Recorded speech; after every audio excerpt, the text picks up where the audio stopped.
কাঁথিতে সনাতনী সম্মেলনের অনুমতি না পেয়ে ফের হাইকোর্টের বিরোধী দলনেতা শুভেন্দু অধিকারী। পুলিশের অনুমতি না পেয়ে আদালতের দ্বারস্থ হয়েছেন তিনি। সৌভিক মজুমদার রয়েছেন আমাদের সঙ্গে। সৌভিক, দেখো, শুভেন্দু অধিকারীর বক্তব্য হলো যে আগামী 30শে এপ্রিল দীঘার জগন্নাথ মন্দিরের উদ্বোধন করবেন মাননীয় মুখ্যমন্ত্রী, এবং সেই একই দিনে তিনি কাঁথিতে শুভেন্দু অধিকারী তিনি কাঁথিতে সনাতনীদের নিয়ে একটি সম্মেলন সমাবেশ তিনি করতে চান, এবং তার জন্য তিনি পুলিশের কাছে অনুমতি চেয়েছিলেন, কিন্তু পুলিশের তরফ থেকে এখনো পর্যন্ত অনুমতি দেওয়া হয়নি। এখন শুভেন্দু অধিকারীর আইনজীবীদের বক্তব্য হচ্ছে যে কেন পুলিশের তরফ থেকে অনুমতি দেওয়া হয়নি সেই বিষয়টা স্পষ্ট নয়। তার পাশাপাশি শুভেন্দু অধিকারীর আইনজীবীদের বক্তব্য হচ্ছে যে সেখানে কোনো রকম গন্ডগোল করা বা কোনো রকম অশান্তি করা সেটা কখনোই শুভেন্দু অধিকারীর সঙ্গে যারা ওই সমাবেশে উপস্থিত থাকবেন সেই ব্যক্তিদের উদ্দেশ্য হতে পারে না। ফলে তো কেন পুলিশ কোন যুক্তিতে তাদেরকে এই সম্মেলন করার জন্য অনুমতি দিচ্ছেন না সেটা কিন্তু এখনো পর্যন্ত পরিষ্কার হচ্ছে না, এবং পুলিশের তরফ থেকেও নির্দিষ্ট কোনো কারণ জানানো হয়নি বলে শুভেন্দু অধিকারীর আইনজীবীরা তারা কলকাতা হাইকোর্টের কাছে সেই মর্মে তাদের অভিযোগ জানিয়েছেন। ফলে তারা চান যে কলকাতা হাইকোর্ট সেই অনুমতি শুভেন্দু অধিকারীকে দিক, এবং সেই মর্মেই তারা বিচারপতি তীর্থঙ্কর ঘোষের দৃষ্টি আকর্ষণ করেছেন।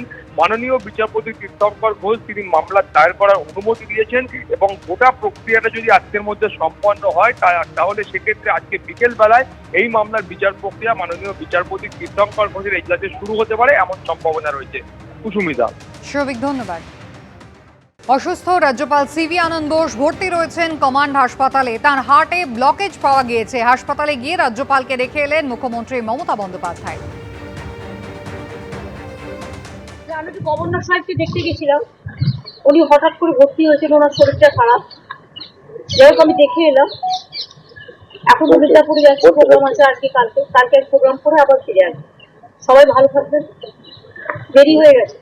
আমাদের প্রতিনিধি ব্রতদীপ ভট্টাচার্য সরাসরি রয়েছেন আমাদের সঙ্গে। ব্রতদীপ, কি সমস্যা হয়েছে রাজ্যপাল সিভি আনন্দ বোসের, কেমন আছেন তিনি? দেখো, এখনো পর্যন্ত যা জানা গেছে আজকে সকালে আচমকাই বুকে ব্যথা হয় রাজ্যপাল সিভি আনন্দ বোসের। তারপরেই তাকে কমান্ড হাসপাতালে নিয়ে যাওয়া হয়, এবং সেখানেই চিকিৎসকরা বিভিন্ন ধরনের পরীক্ষা নিরীক্ষা করেন। তার হৃদযন্ত্র সংক্রান্ত যে সমস্ত পরীক্ষা নিরীক্ষা করা হয়, এবং তারপরেই জানা যায় যে রাজ্যপাল সিভি আনন্দ বোস তার হৃদযন্ত্রে একটি ব্লকেজ রয়েছে, এবং সেই ব্লকেজটা কিন্তু যথেষ্টই গুরুতর, এমনটাই এখনো পর্যন্ত চিকিৎসকদের থেকে জানা যাচ্ছে।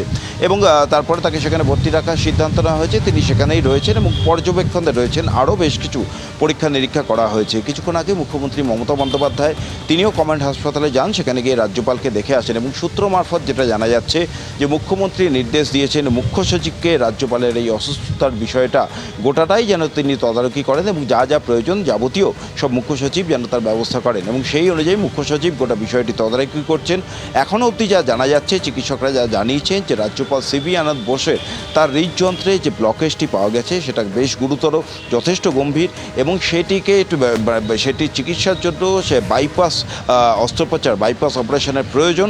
সেই কারণেই কিন্তু মুখ্যমন্ত্রীর নির্দেশেই এখনও পর্যন্ত জানা যাচ্ছে যে রাজ্যপাল সিভি আনন্দ বোস তাকে বাইপাসের ধারে যে অ্যাপোলো হাসপাতাল সেইখানে স্থানান্তর করা হতে পারে। আপাতত তারই প্রক্রিয়া চলছে। আপাতত তিনি কমান্ড হাসপাতালে রয়েছেন, এবং সেখানে চিকিৎসকদের পর্যবেক্ষণেই রয়েছেন। আরও বিভিন্ন যে বিষয়গুলি রয়েছে, যে প্যারামিটার্সগুলি রয়েছে, সেগুলো সব পরীক্ষা নিরীক্ষা করে দেখা হচ্ছে যে আর কোথাও কোনো সমস্যা রয়েছে কিনা। তবে যে ব্লকেজটি পাওয়া গেছে সেটা অত্যন্ত গুরুতর এখনও পর্যন্ত জানা যাচ্ছে, এবং সেটা ঠিক করার জন্য বাইপাস অপারেশন প্রয়োজন। আপাতত সেই দিকেই লক্ষ্য রেখে চিকিৎসকরা সেই চিকিৎসার যে পদ্ধতি চালাচ্ছেন। তবে মুখ্যমন্ত্রী নির্দেশ দিয়ে গেছেন মুখ্য সচিবকে যাতে রাজ্যপাল সিভি আনন্দ বোসের যা যাবতীয় চিকিৎসার জন্য যা প্রয়োজন সেটা যেন তিনি তদারকি করেন, এবং সেই কারণেই তাকে অ্যাপোলো হাসপাতালে নিয়ে যাওয়া হতে পারে আর কিছুক্ষণের মধ্যেই, এবং পরবর্তী যে চিকিৎসার প্রক্রিয়া অর্থাৎ অস্ত্রোপচার হবে কি না কিংবা যা যা প্রয়োজন রয়েছে সেগুলো সে অ্যাপোলো হাসপাতালেই হবে।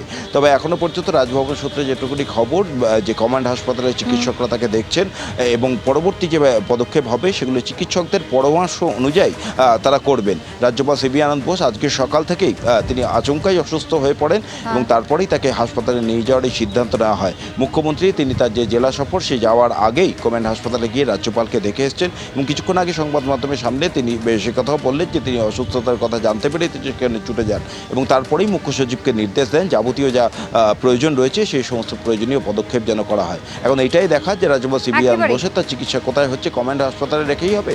তবে আপাতত জানা যাচ্ছে তাকে অ্যাপোলো হাসপাতালে স্থানান্তর করে সেখানেই পরবর্তী যে চিকিৎসা প্রক্রিয়াগুলো সেগুলো চালানো হবে। কুসুমিতা। ব্রতদীপ, ধন্যবাদ। আজ সকালেই অসুস্থ বোধ করেন রাজ্যপাল সিভি আনন্দ বোস।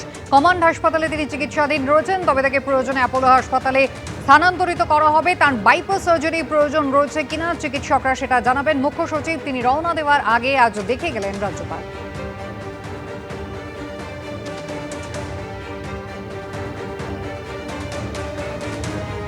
গভর্নর সাহেবকে দেখতে গেছিলাম, উনি হঠাৎ করে ভর্তি হয়েছেন, ওনার শরীরটা খারাপ। যাই হোক আমি দেখে এলাম। এখন মির্জাপুরে যাচ্ছি, প্রোগ্রাম আছে আজকে, কালকে প্রোগ্রাম করে আবার ফিরে আসবো। সবাই ভালো থাকবেন। দেরি হয়ে গেছে।